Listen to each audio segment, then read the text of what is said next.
আসসালামু আলাইকুম এভরিওয়ান, সবার কি অবস্থা, কেমন আছেন? আলহামদুলিল্লাহ আমি ভালো আছি। তো আজকে চলে আসলাম বুয়েটে লিফট ঠিক করার জন্য। সকালবেলা ফোন দিছে, বলছে যে বুয়েটে যাওয়া লাগবে, বুয়েট লিফট টাইম আছে। তো এই কারণে সকাল সকাল চলে আসলাম বুয়েটে। আজকে এটা চেঞ্জ করবো, দেখেন কত অর্ডার। তো আজকে এটা চেঞ্জ করবো।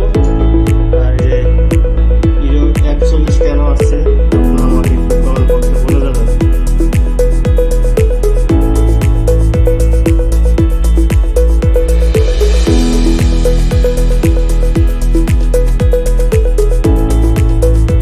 রিসেন্টলি তাও যায় না, পাথর দেওয়া আছে। ফাইনালি এইটা লাগানো শেষ। আর এটার নাম কি কমেন্ট বক্সে জানাবেন।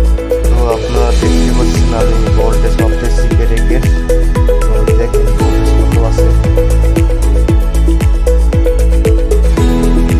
2 ঘন্টা চেষ্টা করার পরে যখন লিফট রান হয়, দেখেন কি সুন্দর করে লিফট চলতেছে। যদি ভিডিওটা ভালো লাগে লাইক কমেন্ট করতে ভুলবেন না।